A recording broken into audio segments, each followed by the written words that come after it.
Dan bisa untuk mengetahui persiapan jelang sidang lanjutan Saka Tatal di PN Cirebon, Jawa Barat, sudah ada rekan Camar Hainda di sana. Ya, Camar, apa agenda sidang pada hari ini dan sudah seperti apa proses sidangnya? Baik, selamat pagi Galuh, Togi dan juga pemirsa. Benar sekali bahwa hari ini akan digelar lanjutan sidang peninjauan kembali Saka Tatal, yang mana ini merupakan tahap ketiga dan juga hari kedua. Saat ini saya sudah berada di rumah Saka Tatal. Nanti kita akan memantau langsung bagaimana proses Saka Tatal dimulai dari rumahnya, kemudian nanti akan berkumpul di penginapan, di sebuah penginapan di Cirebon, dan selanjutnya akan menuju ke Pengadilan Negeri Cirebon, Jawa Barat. Adapun hari ini agendanya adalah mendengarkan keterangan ahli. Informasi yang kami dapat, setidaknya akan ada 7 ahli yang akan bersaksi ataupun juga memberikan keterangan di Pengadilan Negeri Cirebon, Jawa Barat. Sementara untuk data terbaru yang berhasil kami konfirmasi, diantaranya adalah Susno Duaji, ex-Kabar Reskrim Polri, kemudian juga ada Reza Indragiri, psikolog forensik, kemudian juga ada Azmi Syaputra selaku pakar pidana, dan beberapa ahli lain yang sudah tiba di Cirebon untuk nantinya memberikan keterangan sesuai dengan bidangnya. Adapun hal tersebut tentunya untuk memperkuat novum yang sebelumnya ditolak oleh jaksa penuntut umum, dan saat ini kami masih menunggu Saka Tatal untuk selesai bersiap diri. Tadi kami melihat Saka Tatal baru saja mandi begitu ya, dan sudah bersiap bersama dengan keluarganya. Sesaat lagi kita akan menuju ke hotel penginapan di tempat tim kuasa hukum Saka Tatal berada.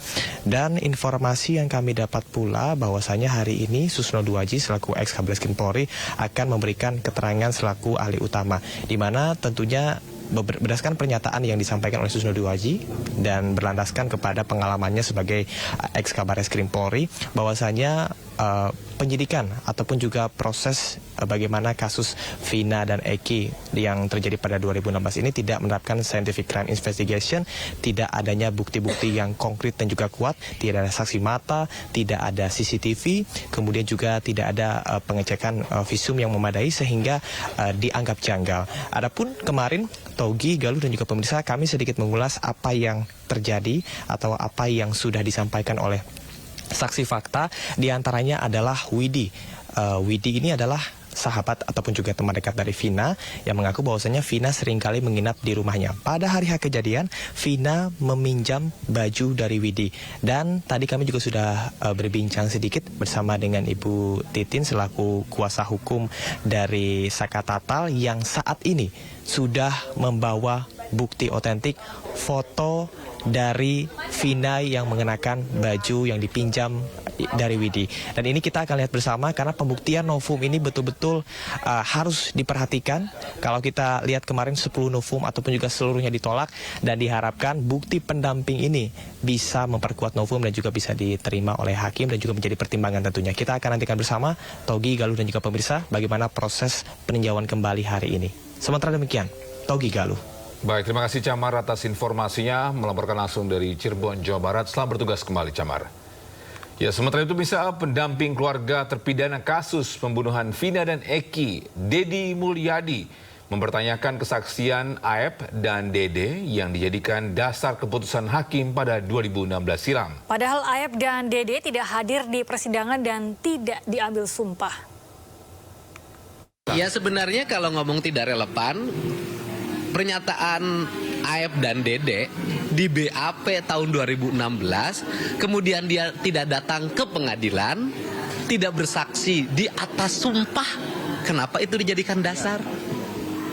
Mana yang sedangkan Sadikun bersaksi, Heri bersaksi, ya kan? Dua ini kan, Irfan bersaksi, diambil di atas sumpah. Kenapa yang hadir di pengadilan diambil di atas sumpah, tidak dijadikan dasar pijakan putusan yang meringankan atau membebaskan terdakwa pada waktu itu? Ya, kejadian kan jelas. Dede itu ditelepon nama AF, kemudian minta diantar ke Polres. Karena Aep itu pendatang baru di Cirebon, maka dijemputlah Aep. Sampailah dibonceng pakai motor ke Polres. Sampai di Polres, ternyata Dede malah diminta untuk menjadi saksi. Awalnya menolak, tetapi karena kemampuan diri berhadapan dengan aparat itu sangat terbatas untuk menolak, ya pada akhirnya mereka bersedia untuk memberikan kesaksian. Ya, sementara itu Renaldi sepupu Saka Tatal bersaksi dalam sidang PK yang digelar pada sidang Selasa kemarin di Pengadilan Negeri Cirebon, Jawa Barat. Dalam kesaksiannya, Renaldi menangis menceritakan penyiksaan yang dialami saat penyidikan kasus Vina Eki pada tahun 2016 silam. Akhirnya saya tuh masuk penjara itu sampai kayak di neraka, Pak. Saya udah ngerasain ya di neraka satu. Bener-bener sampai nggak bisa pulang tuh bener-bener. Sama Bang Jaka itu jam 4:30. Saya mau pulang aja. Keluar dari kali udah ngesot, Pak. Sampai saya jalan ke atas rumah itu. Ada yang nanya, maling apa itu? Orang pada ngomong, itu maling. Mana saya bukan maling, itu masih kecil, Pak. Bukan maling, bukan apa, tapi saya disuruh maling. Akhirnya 1 bulan saya baru bisa jalan, bisa makan, Pak. Semuanya, Pak, udah habis semua. Apalagi yang di dalam, saya nggak ada fotonya, yang di dalam ada fotonya. Dibilangnya hoax, saya yang ngerasain sendiri, sakit, Pak. Kamu percaya kata Tatal bahwa dia disiksa dikasih minum air kencing? Iya, saya juga di situ, Pak. Saya di situ sama disiksa, Pak. Minum air kencing? Saya minum 1 gelas, Saka 1 gelas, semuanya 1 gelas, Pak. Semuanya 1 gelas.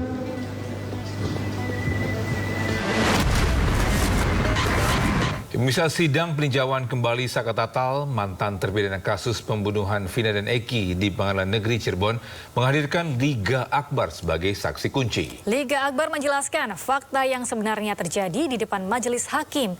Liga mengaku tidak ada di lokasi kejadian dan diminta Ibtu Rudiana untuk bersaksi. Dalam persidangan peninjauan kembali Saka Tatal di Pengadilan Negeri Cirebon, Liga menjadi saksi kunci yang mencabut berita acara pemeriksaan kasus pembunuhan Vina dan Eki. 8 saksi fakta dipanggil termasuk Liga Akbar yang mencabut laporannya dan menyatakan bahwa kejadian kematian Vina dan Eki adalah kecelakaan, bukan pembunuhan. Liga mengaku tidak berada di lokasi kejadian dan ketakutan saat memberikan BAP. Saudara Liga Akbar, apa yang saudara ketahui tentang kasus tersebut sebelum saudara mencabut laporan? Mulai dari tanggal 27 malam jam 22 yang saudara ketahui. Dan saudara di mana saat itu? Yang saya ketahui itu adalah kecelakaan, Pak. Dan saya waktu tanggal 27 malam itu saya ada di warung SMA 4. Jam berapa saudara di warung di SMA 4? Dari sore jam 4 sampai jam 11 malam. Oke, itu keterangan saudara hari ini adalah sama dengan keterangan saudara waktu di BAP atau sudah berubah yang sekarang? Masih sesuai BAP yang 2024. Nah, kemudian perbedaan antara keterangan dahulu dengan sekarang apa yang Anda ingin sampaikan? Tolong saudara jelaskan kepada kami di depan yang mulia. Kalau dahulu itu kan seolah-olah saya ada di situ, Pak. Tapi sebenarnya saya nggak ada di situ dan tidak tahu kejadiannya. Ya, sementara itu dalam tayangan Rakyat Bersuara, pengacara Widya dan Mega Mokhtar Effendi ini menyebut dalam hasil visum Vina terdapat tanda-tanda menstruasi. Mokhtar juga mengkritik pihak yang mendiskreditkan kesaksian saksi dan ia menegaskan bahwa yang berhak menguji pendapat bahwa pernyataan saksi benar atau salah nanti ada di dalam persidangan. Visum menyebutkan bahwa ada pendarahan dengan darah segar yang bukan darah menstruasi, gumpalan. Bukan.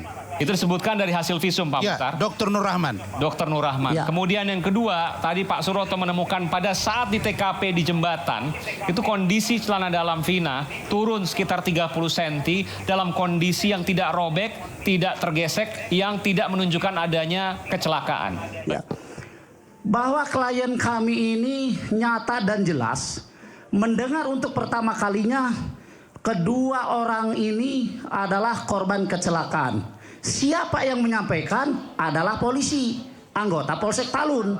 Yang di dalam telepon tersebut juga dia memperkenalkan diri. Kami polisi dek. Ya, Ananda Vina dengan Eki kecelakaan tunggal. Demikian ya.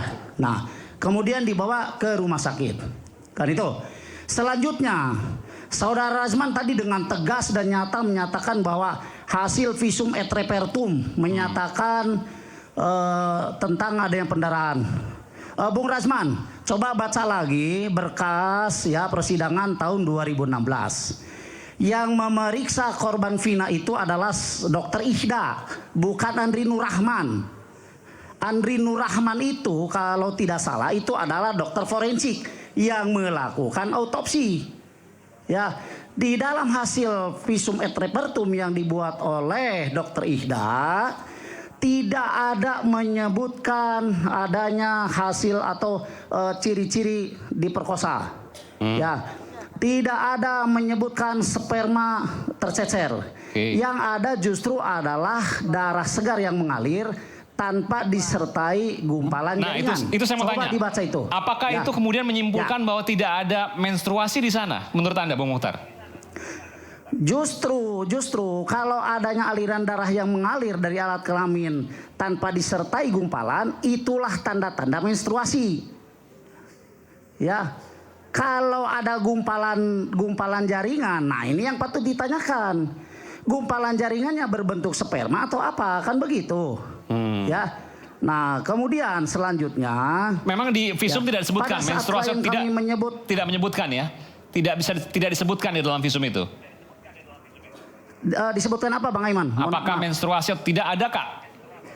Pernyataan itu dalam visum misalnya. Tidak ada, hanya darah segar tanpa gumpalan. Tidak disebutkan, ceceran sperma tidak disebutkan, hanya disebutkan darah segar mengalir tanpa disertai jaringan gumpalan jaringan. Justru kalau ada jaringan gumpalan artinya apa itu, Pemutar? Artinya hanya darah segar tok yang keluar. Oke, dan itu bisa diartikan sebagai darah menstruasi. Betul. Ya. Baik. Nah, kemudian selanjutnya pada saat klien kami menyampaikan waktu komunikasi terakhir itu jam 22 lebih sekian menit, dibilangnya itu berita yang mengerikan ya. Sementara mohon maaf, silahkan cek tadi Pak Suroto bilang 22 lebih 5 menit. 15, Pak Suroto 15. Kalau kita berbicara, mohon maaf, ya Bang Aiman. 22 lebih 15. Ya, oke. Artinya ada menit yang disebutkan. Iya. Ya, ada menit yang disebutkan. Ya. Nah, maksud saya menyampaikan ini, mari kita saling menghargai ya pendapat seseorang. Toh yang berhasiat atau yang berhak untuk menguji pendapat ini benar atau salah, itu bukan di ruang forum ini. Di ruang persidangan. Nah, kita orang sama-sama orang hukum kok. Masa ruang forum ini dipakai untuk menjustifikasi orang ini salah, orang ini benar?